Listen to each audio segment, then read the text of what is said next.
Muchas gracias. La cuarta presentación se llama Aproximación al análisis del discurso presente en las noticias del periódico El País de Cali y los comunicados emitidos por la ASIN, el CRIC, y la PCDHDD y los periodistas Simone Bruno y Jorge Enrique Botero sobre la minga de resistencia social y comunitaria entre el 12 y el 28 de octubre de 2008. Los ponentes son Silvia María Pineda Ramos y Juan Sebastián Bedoya García de la Pontificia Universidad Javeriana de Cali, Colombia. Gracias. Bueno, buenas tardes, bienvenidos todos. Me alegra poder compartirles en representación de mi compañero Juan Sebastián y yo una investigación que realizamos para nuestro trabajo para aplicar como el título de comunicador de la Universidad Javeriana Cali.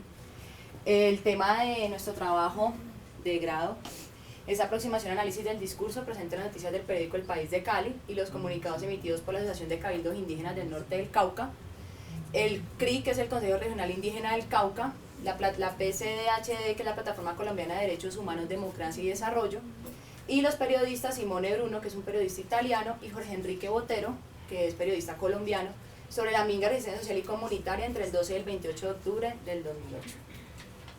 Bueno, inicialmente me gustaría contarles qué es una minga. La minga es un trabajo comunitario que se reúne para lograr un objetivo común.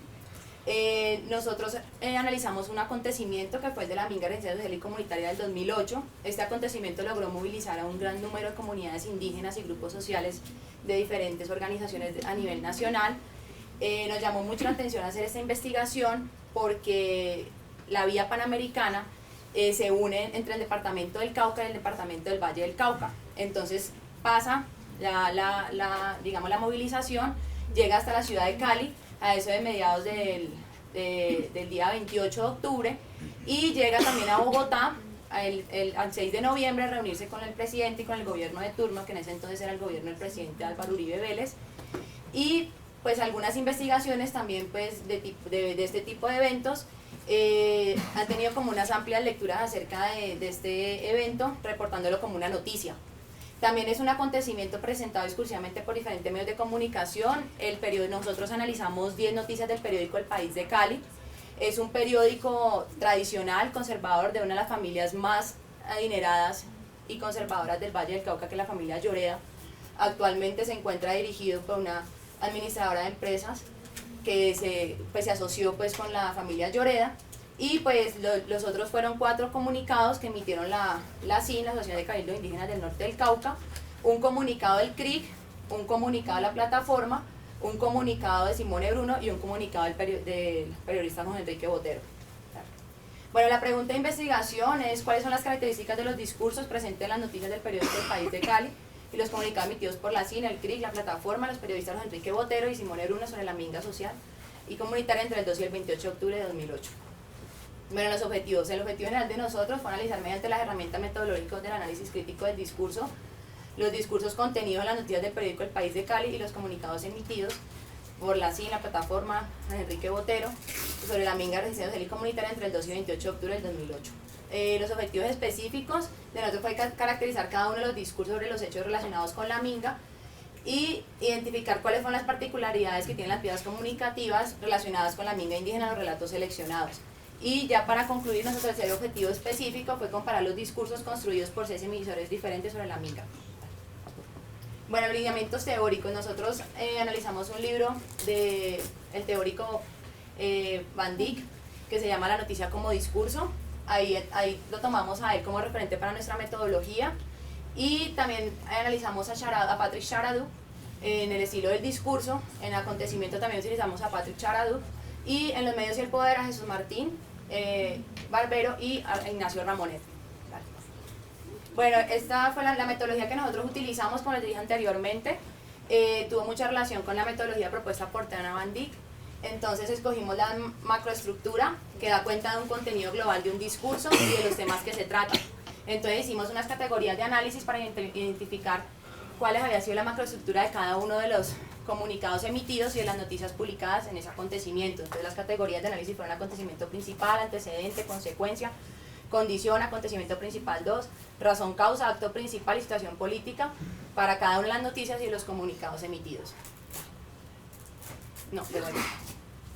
Este fue para lograr nuestro primer objetivo específico. Para lograr nuestro segundo objetivo específico, analizamos la microestructura de cada uno de los fragmentos. Entonces, las microestructuras son fragmentos del discurso que se desarrollan una idea puntual. Entonces, en estas también tomamos como referentes a unas categorías de análisis que fueron una fuente y una intención del sintagma. En las fuentes quisimos analizar cuál era la intención, si era informar, legitimar, convencer o influir, y quisimos también ver la intención del sintagma, que era interpretar o persuadir. En cuanto a los resultados, bueno, en cuanto al periódico El País de Cali, nosotros hicimos como una evolución del discurso. Empezó del 12 al 14, lo que nosotros pudimos analizar fue que una actitud de diálogo con el presidente, la cual no se dio debido a que el presidente tenía que reunirse con ellos en la ciudad de Cali y nunca llegó por motivos de seguridad, lo que de una u otra forma generó que las comunidades indígenas se devolvieran y estuvieran en asamblea permanente durante varias horas en la ciudad de Cali. En cuanto a esas mismas noticias publicadas durante ese periodo de tiempo, los indígenas también fueron amenazados por las FARC, quienes se decían que se encontraban infiltrados por la guerrilla o paramilitares. Del 15 al 17, que fue el 15 al 17 de octubre, se reconfirma por parte del periódico El País un presunto nexo con las FARC al mostrar un video por CNN, el cual representa que uno de los indígenas había disparado en contra de uno de los policías o miembros de las MAD. También encontramos que los indígenas atacan a los policías.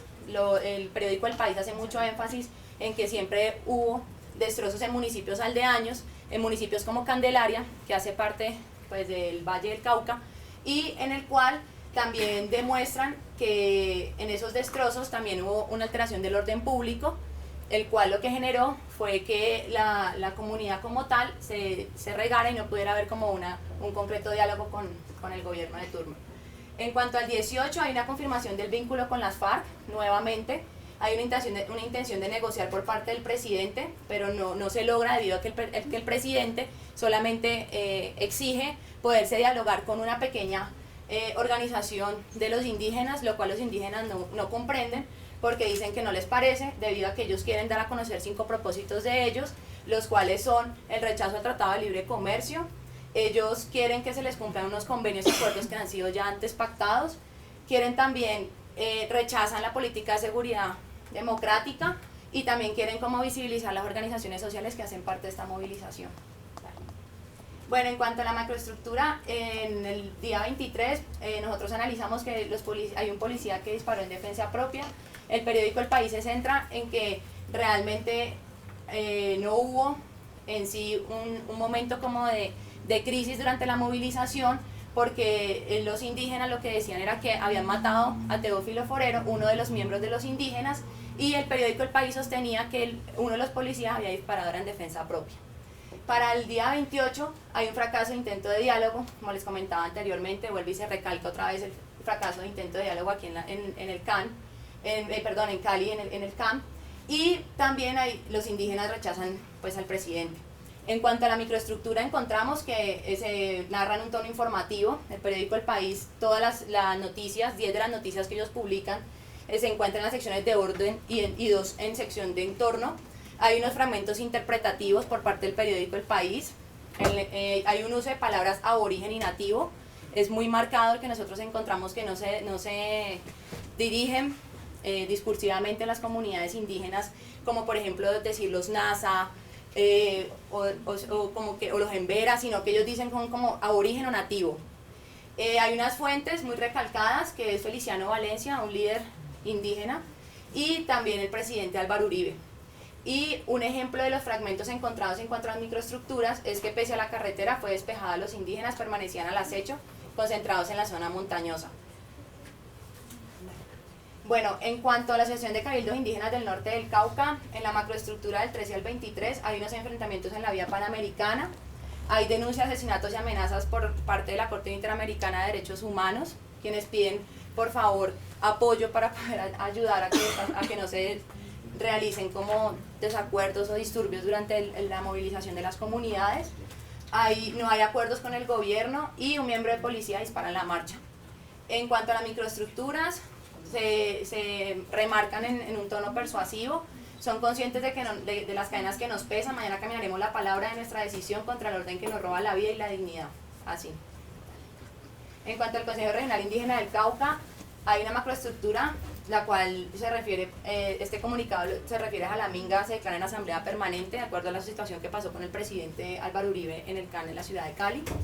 Y hay una microestructura que se relata de manera informativa, donde el presidente Uribe no asistió al debate como se había previsto, envió propuestas a través del gobernador del Valle, ofreció reunirse en el marco de un consejo comunitario solo con la delegación de la minga, Residencia Social y Comunitaria. Hay una pela, bueno, en cuanto a la Plataforma Colombiana de Derechos Humanos, Democracia y Desarrollo, hay una, cuanto a la macroestructura, hay una denuncia por el uso de armas de fuego y armas no convencionales, y en cuanto a la microestructura, los indígenas no lanzaban objetos explosivos ni utilizaban armas de fuego. Los mecanismos usados por los indígenas fueron solamente sus bastones de mando, garrotes, piedras y caucheras. En cuanto al periodista Simone Bruno y las macroestructuras, hay enfrentamientos en la vía panamericana, hay una ofensiva mediática y la minga de los pueblos continúa su movilización hasta la ciudad de Bogotá. En cuanto a microestructuras, la resistencia de los indígenas se ha mantenido por más de 24 horas y después de 2 días, en este momento la carretera parece nuevamente tomada. Se presenta en tono informativo el comunicado del periodista Simone Bruno. Y en cuanto a los resultados del periodista Jorge Enrique Botero, en cuanto a la macroestructura, policía y ejército utilizan armas no convencionales, hay unas acusaciones de supuestos vínculos entre indígenas y las FARC, y en cuanto a la microestructura, al menos 20 uniformados han sido heridos en enfrentamientos con indígenas, cuyo epicentro es la vereda La María, en el suroccidental departamento del Cauca, donde se concentran al menos 20.000 manifestantes. Se relata en un tono informativo. Y en cuanto a las conclusiones, lo que nosotros pudimos analizar como tal, es que la información de las noticias se encuentra estructurada por sesiones determinadas por el medio de comunicación. En cambio los comunicados son relatorías que se realizaban el mismo día, que las realizaban cuando se terminaba pues la movilización en el día. Ellos se sentaban, relataban lo que había sucedido y no eran impresos, a diferencia de las noticias del periódico El País, que sí las analizamos de manera impresa. La CIN no tiene una estructura determinada, fueron emitidas por diferentes organizaciones privadas y por personas.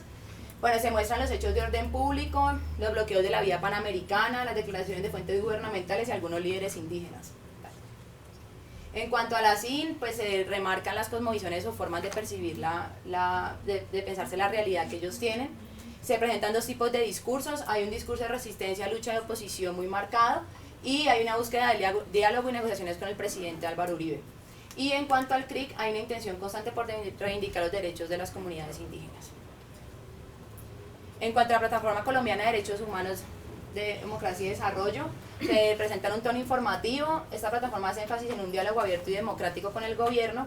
En cuanto a Simone Bruno, se presenta en tono interpretativo. Los medios de comunicación verifican fuentes sin citarlas. Y en cuanto a Jorge Enrique Botero, hay una descripción de hechos relacionados con la movilización por todo el país. Gracias. Bueno, les agradecemos mucho a las personas que nos pusieron hoy sus ponencias y damos paso a las preguntas del público. Yo tengo una pregunta. El nombre de la primera ponente. Para mí, para Lady, en los resultados, si no estoy mal, hablabas del mantenimiento de una audiencia inactiva. Me gustaría como que profundizaras en eso. ¿A qué hace referencia con el mantenimiento de una audiencia inactiva? Mira, lo que pasa es que, digamos, me faltó una buena parte de lo que quería presentarles. A lo que me refiero con la audiencia inactiva, lo quiero poner en esos términos. A los medios de comunicación en general, vemos que hay una tendencia como para que la sociedad asuma como normal todo lo que va pasando a su alrededor, todo lo que tiene que ver específicamente con el tema de la guerra, del conflicto. Cuando se asume esta normalidad de la situación, la gente tiende a volverse inactiva. Es decir, no nada más me acostumbro a ver la imagen de los enfrentamientos, de los secuestros y demás, sino que como me acostumbro a verla, pues ya no actúo con respecto a ellos. Entonces a eso era lo que me refería con la inactividad. Y pues quería no sé, aprovechar de pronto que me hiciste una pregunta, aclarar algo que me faltó por decir ahorita. Cuando yo hablaba de que sí se podía concluir de que los medios de comunicación masiva, pues específicamente los televisivos en Colombia, sí, que el gobierno está diciendo en este momento. Entonces, bueno, eso no, lo último no fue lo que me preguntaste, sino que me pareció importante aclararlo y espero no sé haberte pues contestado bien lo que me estás diciendo. Para ti también, tú dentro de las preguntas que planteaste en la investigación hablas sobre una exposición de la ciudadanía o del Estado que puede prolongar el conflicto. A mí me gustaría saber qué herramientas están dando una exposición utilizaste para medir eso. Mira, cuando les dije ahorita, les dije que yo pensaba que lo que había respuesto muy parcialmente era la primera y la segunda pregunta, especialmente la primera. Precisamente en este aspecto de medir, me decías como la continuidad del conflicto. Sí, cómo la exposición de esos contenidos puede prolongar o no el conflicto. Precisamente en ese aspecto considero pues digamos que la respuesta a la investigación me ha quedado corta porque todavía falta mucho por profundizar en esa área. Retomo un poco lo que decía ahorita. Para mí, prolongación y degradación van de la mano. Pero mi pregunta no es hacia el resultado, sino hacia qué herramienta metodológica utilizaste. Mira, la herramienta metodológica y básicamente fue lo que les dije al principio, pura bibliografía. Entonces, leí, digamos, estudios. Uno de los estudios que más me llamó la atención fue el que mostraba ahorita de Bonilla, que tenía una cita textual ahí, que medían, digamos, el cubrimiento mediático o las posiciones que han tenido, valga la redundancia, los medios en distintas etapas del conflicto armado. Entonces, básicamente lo que me basé en eso fue en pura bibliografía, y sí no te puedo decir que me metí pues como en la parte que analicé actualmente, no. Eso fue básicamente exploración de otros textos y otras investigaciones que han hecho otros teóricos colombianos. Sí, también es para ti, quería que ahondaras Ya, más. ya. Es que sé que faltó un tiempo para que ahondaras más en el tema, y no me quedó claro cuando decías que, o sea, cuáles son las consecuencias de que en los medios se hable de que solo existe la guerra en un lugar determinado en Colombia. ¿Qué ocurre con estas cuestiones? Mira, no es propiamente que estén diciendo que solo hay guerra en un lugar en Colombia. Yo me refería específicamente al caso del Cauca, porque es que ahí es donde vemos la importancia del lenguaje. Si tú eres un ciudadano común que no tienes ni idea, bueno, de qué significa la palabra, o sea, qué diferencia hay entre guerra, entre conflicto, entre violencia, y a mí me bombardean en las 3, 4, 5 misiones que hay diarios, con la palabra guerra ahí en tu pantalla, en rojo, muestran a los soldados llorando, que los están expulsando. Usted como ciudadano común, ¿qué piensa? Y dice guerra en Cauca. Entonces, a lo que yo me refería con eso, es que si tú pones una connotación tan grande, solo para, o sea, como para mí, era un desconocimiento de lo que pasa en otros sectores. Está bien que la situación en el Cauca es sui generis, pero el hecho de ponerlo y especificarlo solo en ese territorio me daba la impresión de que estaban ocultando otros tipos digamos, ¿cómo decirlo?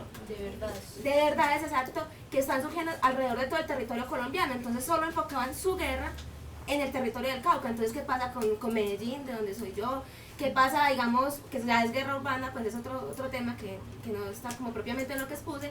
¿O qué pasa con otros territorios como el Pacífico, Nariño, bueno, en fin?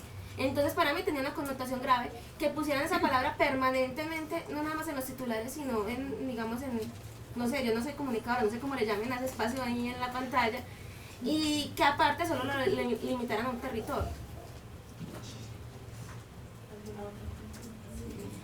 Yo quería pues completar tal vez algo, decir algo, y es que aparte de que no dijeron mucho tiempo lo de guerra y maxificarlo y todo, no se contó las otras verdades detrás del conflicto del Cauca.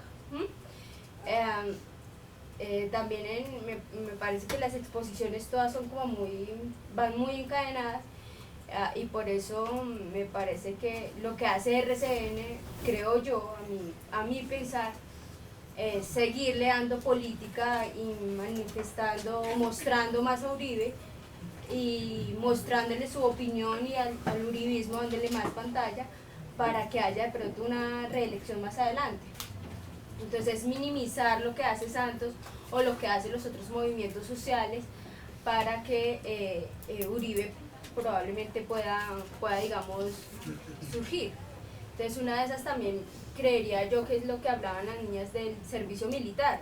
Entonces, el que está en el servicio militar, el que presta el servicio militar, Entonces todos los días nos bombardean con propaganda de que son los héroes y que son los que nos van a salvar como de la guerra, supuestamente, de la guerra que realmente no es una guerra, es un conflicto social,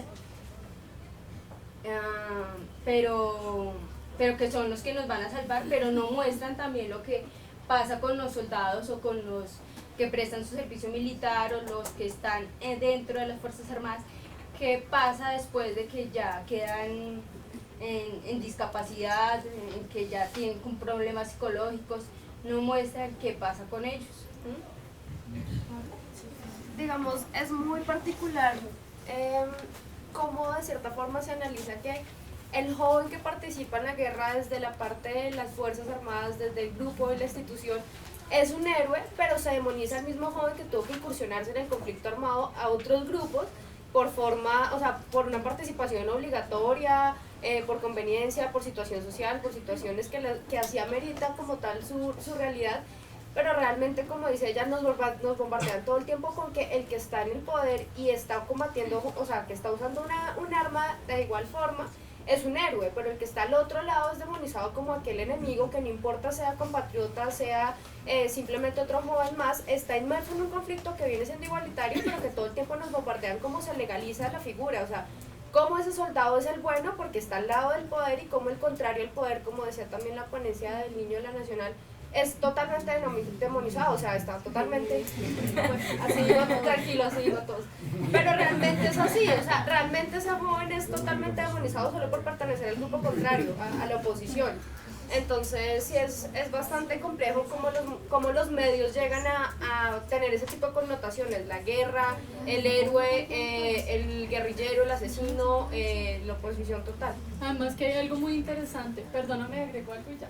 Y es que es muy cierto lo que tú dices, los soldados son héroes hasta que son funcionales para la institución.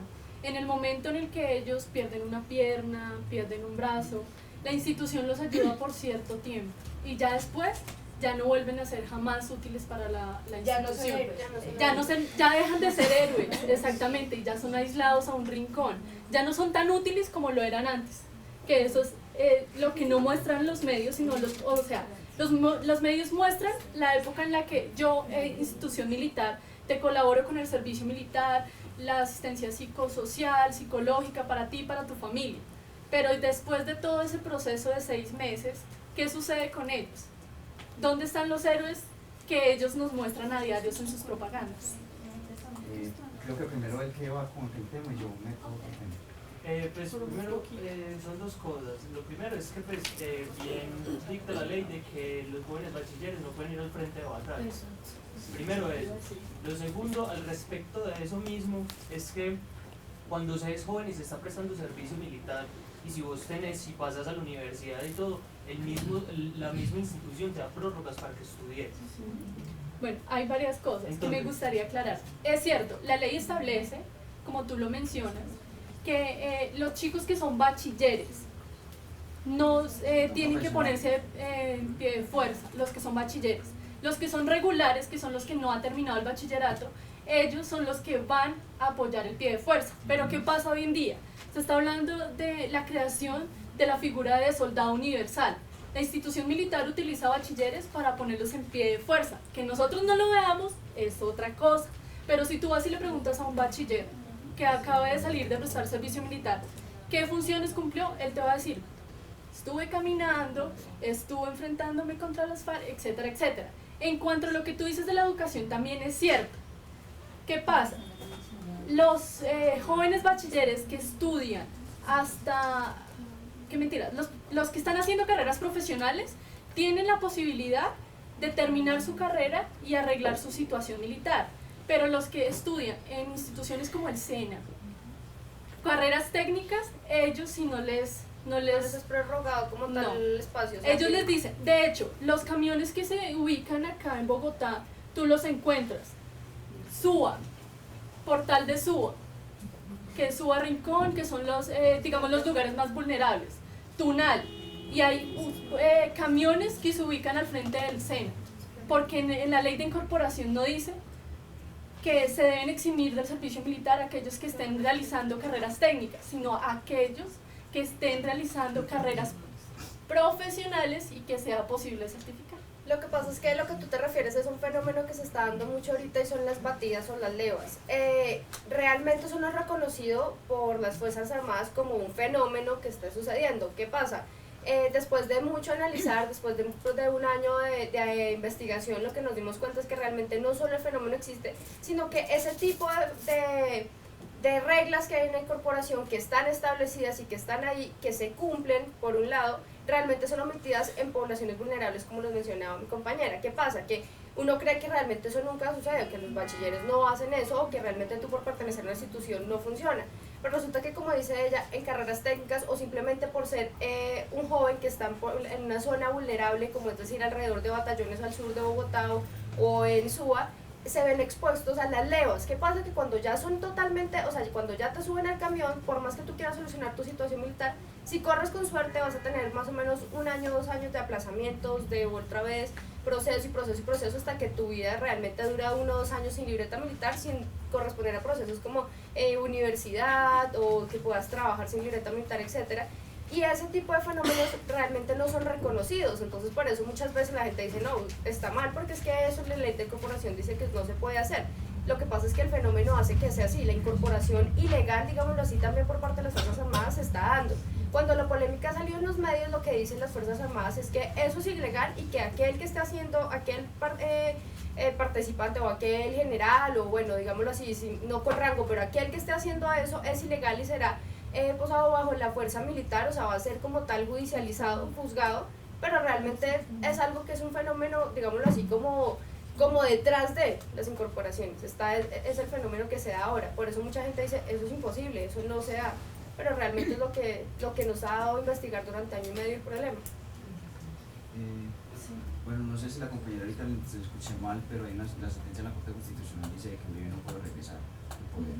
O sea, no hay manera que regrese, ¿cierto? Otro articulito que se modifica. Sí, pero bueno, eso es distinto. Y lo del compañero acá, que tengo dos formas que no tengo muy claras. Opinión pública por representación, no entendí muy bien qué era. Y el otro asunto es de la política, digamos, de Uribe, o sea, de los antisantistas, se puede decir. O sea, no sé si es un poco maniquea, digamos, el también el mismo término.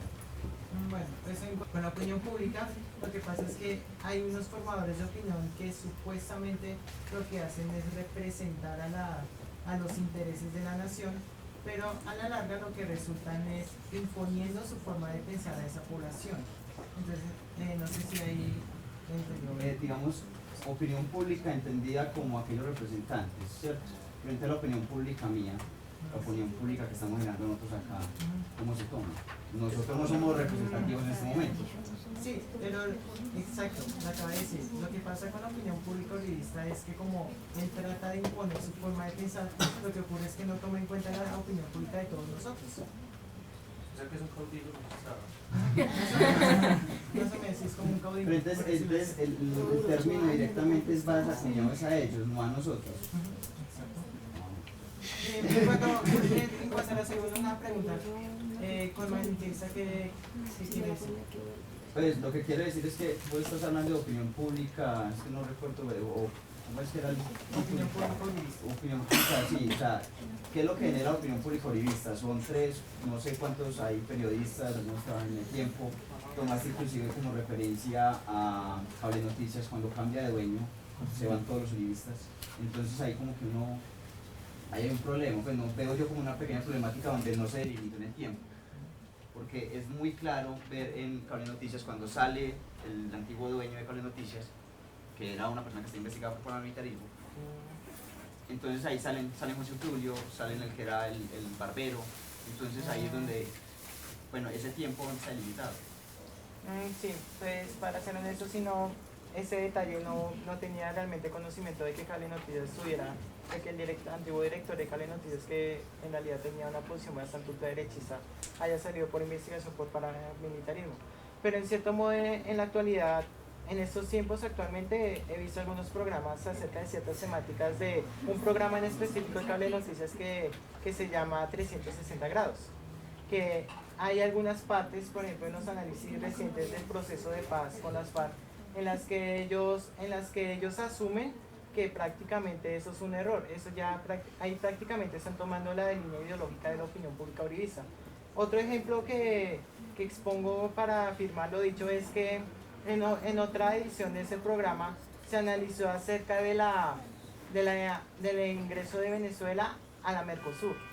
Entonces los analistas decían unas cosas que realmente para mí parecían ilógicas. Uno de ellos decía que una de las consecuencias de eso es que las FARC no solo se van a expandir en Venezuela, sino que también se van a expandir en todos los países miembros de la Mercosur, o sea, lo que es Argentina, lo que es Uruguay, también lo que es Paraguay. Entonces decían que es una amenaza porque prácticamente se estaría regionalizando el terrorismo. Entonces ahí también están compartiendo mucho la línea de José Tulio Gaviria y de otros formadores de opinión uribistas en las que dicen que la guerrilla está infiltrada en otros países y simplemente lo que quieren es a través de eso, número uno, legitimar su lucha armada o en términos de ellos, su lucha terrorista y aparte de eso también simplemente causarle un mayor daño a nuestro país. Bueno, yo quiero cerrar, pero antes abusar de mi papel de moderadora para hacer más que una pregunta como una preocupación. Y es que yo siento que hay algunas críticas alrededor del uso de las palabras conflicto armado, guerra, etcétera. Unas críticas que se usa la palabra de manera indiscriminada, pero justamente creo que nosotros también estamos cayendo de una manera errada en el uso de esas palabras. El uso de la palabra guerra, de la palabra conflicto armado, tiene unas connotaciones políticas, no son sinónimos para poder escribir una noticia, en el caso de un periodista. O sea, la guerra tiene una connotación política totalmente distinta a lo que puede ser, no sé, un ataque terrorista es una cosa y una guerra es otra cosa. Entonces me parece que si a lo mejor, en el caso de la primera exposición, a lo mejor el noticiero RCN pone en un titular algo que dice guerra, quizá ellos no tengan clara la connotación política, quiero pensarlo, bueno, puede ser, que no tengan clara la connotación política de la palabra guerra, pero nosotros sí tenemos que tener en cuenta esa connotación porque justamente por eso se cerraron unos diálogos entre los grupos armados y los gobiernos. El presidente Uribe dijo que en Colombia ni siquiera existía conflicto armado y que por tanto no podía haber diálogos porque uno negocia cuando hay una connotación política y esos actores son políticos. Me parece que para poder hacer este tipo de investigaciones hay que tener mucho cuidado con eso. Hay una cantidad de teorías nuevas que han aparecido acerca del concepto de guerra, por ejemplo del concepto de guerra